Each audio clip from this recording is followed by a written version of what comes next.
آج ہم بات کر رہے ہیں احمد حسین صاحب کی، پاکستان ٹیلی ویژن کوئٹہ مرکز کے ایک بہت ہی سینئر کیمرہ مین۔ جی ہمارے پاس کچھ مواد ہے روشنی کا مسافر احمد حسین کی کہانی سے، تو اس کی روشنی میں ہم ان کی محنت، ان کی کامیابیوں اور جو اعزازات انہیں ملے ان پر بات کریں گے۔ بالکل۔ احمد حسین صاحب وہ ہیں جنہوں نے کیمرے کو ذریعہ بنایا، بلوچستان کے منظر اور وہاں کے لوگوں کے جذبات کو قید کرنے کا۔ وہ صرف منظر نہیں دکھاتے تھے، وہ کہانی بیان کرتے تھے۔ یہ بہت اہم بات ہے، ان کا کام صرف ٹیکنیکل نہیں تھا بلکہ بلوچستان کی جو اصل روح ہے نا، اس کو سمجھنا، اس کو دکھانا ایک پوری کوشش ہے۔ صحیح۔ اور وہ ان لوگوں میں سے ہیں جو زیادہ سامنے نہیں آتے، شہرت سے دور، بس اپنے کام سے، اپنی مٹی سے جڑے رہتے ہیں۔ ان کی اہمیت اس لیے بھی زیادہ ہے کہ انہوں نے کام بھی کیا تو ایک ایسے خطے میں جو حساس بھی ہے، مشکل بھی، اور وہاں کی ثقافت کو، خوبصورتی کو محفوظ کیا۔ اور ذرائع بھی یہی بتاتے ہیں، ان مشکلات کا ذکر ہے، مطلب سخت موسمی حالات، جی طوفان، دشوار گزار راستے، ان سب میں سفر کر کے بلوچستان کے کونے کونے تک پہنچے۔ بالکل، یہ آسان نہیں ہوتا۔ نہیں، بالکل نہیں، تاکہ وہ مناظر لا سکیں جو آج پی ٹی وی کے لیے ایک اثاثہ ہیں۔ جی ہاں۔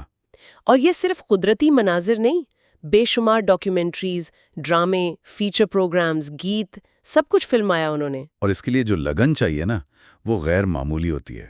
ذرائع صرف فیلڈ کی محنت نہیں بتاتے، ان کی شخصیت کے بارے میں بھی، دیانت داری، وقت کی پابندی، عاجزی۔ اچھا۔ جی، یہ چیزیں انہیں نہ صرف ایک اچھا کیمرہ مین بناتی ہیں، بلکہ ذرائع کہتے ہیں کہ نوجوانوں کے لیے وہ ایک مثال بھی ہیں۔ یہ بہت اہم ہے۔ اور ایک اور بات، ان کے کام نے نا اکثر بلوچستان کا ایک بہت مثبت، بہت خوبصورت چہرہ دکھایا ہے، جو شاید عام طور پر میڈیا میں اتنا نظر نہیں آتا۔ یہ بات آپ نے صحیح کہی، اور یہ پہلو ان کے قومی دنوں کے کام میں خاص طور پر نظر آتا ہے۔ ذرائع بتاتے ہیں کہ صرف 14 اگست کے لیے انہوں نے 200 سے زیادہ خصوصی سیگمنٹس فلمائے۔ 200 سے زائد، یہ بہت بڑی تعداد ہے۔ بہت بڑی تعداد ہے، آپ اندازہ کریں، اور ان میں سے 150 سے زیادہ ویڈیوز پشتو، براوی، بلوچی، اردو میں، وہ بہت مقبول ہوئیں۔ تو یہ صرف عکس بندی نہیں ہوئی، وہ جو اصل بلوچستان ہے نا، اس کی خوبصورتی، وہاں کی زندگی کی دھڑکن، وہ انہوں نے ریکارڈ کی۔ تبھی ان کے کام میں وہ اثر ہے، جیسے وہ مشہور ڈرامے شب گرد، تپتی چھاؤں، آخری گواہی، اور وہ خاص طور پہ مٹی۔ ہاں، مٹی۔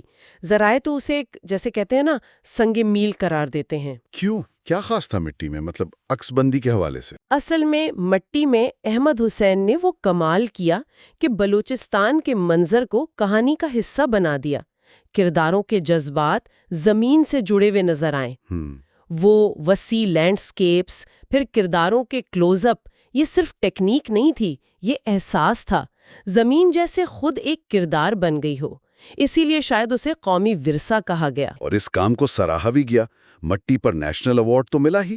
لیکن وہ P T V regional excellence award 7 بار۔ 7 بار، یہ تو واقعی ایک ریکارڈ ہے۔ بالکل، یہ جو ریجنل ایوارڈز ہوتے تھے، یہ مراکز میں ایک صحت مند مقابلے کی فضا بناتے تھے، تو اس کا ملنا واقعی ایک بڑی بات تھی۔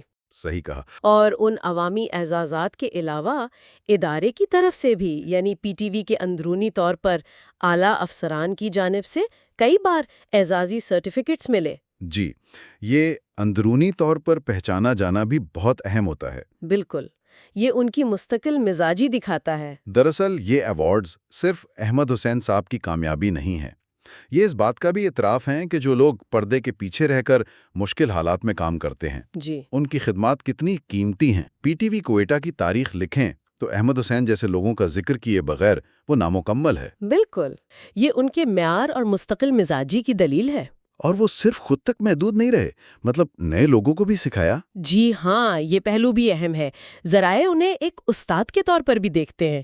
نئے کیمرہ مینوں کی تربیت کی، گرافکس والوں کے ساتھ مل کر کام کیا، اپنا تجربہ آگے منتقل کیا۔ بالکل، یہ بھی تو میراث کا حصہ ہوتا ہے نا۔ تو 2022 میں وہ ریٹائر تو ہو گئے، لیکن ان کا کام وہ تو آج بھی زندہ ہے۔ جی بالکل، آج بھی پی ٹی وی اسکرین پر آپ کو ان کے لینس سے دیکھا ہوا بلوچستان نظر آتا ہے، وہی سچائی، وہی خوبصورتی۔ تو خلاصہ یہ ہوا کہ احمد حسین صاحب صرف ایک کیمرہ مین نہیں، وہ ایک کہانی سنانے والے ہیں، ایک استاد، اور پاکستان ٹیلی ویژن، خاص طور پر کوئٹہ مرکز کا ایک بہت قیمتی اثاثہ ہیں۔ جی بالکل۔ ان کے کیمرے نے جو رنگ، جو کہانیاں دکھائی ہیں بلوچستان کی، وہ اب ہماری بصری تاریخ کا حصہ بن چکی ہیں۔ بالکل، اور یہ ہمیں سوچنے پہ مجبور کرتا ہے کہ ہماری اسکرینوں پر جو روشنی، جو جادو نظر آتا ہے، اس کے پیچھے ایسے کتنے ہی فنکار، کتنے ہی ہنرمند ہوتے ہیں جنہیں ہم جانتے بھی نہیں۔ صحیح بات ہے۔ ان گمنام ہیروز کی خدمات کو پہچاننا، انہیں سراہنا، یہ کتنا ضروری ہے، شاید یہ وہ سوال ہے جس پر کبھی کبھی سوچنا چاہیے۔ سلام احمد حسین، آپ کے فریمز، آپ کی روشنی اور آپ کی یہ دہائیوں پر پھیلی ہوئی خدمات، یہ واقعی ہماری قومی میراث ہے۔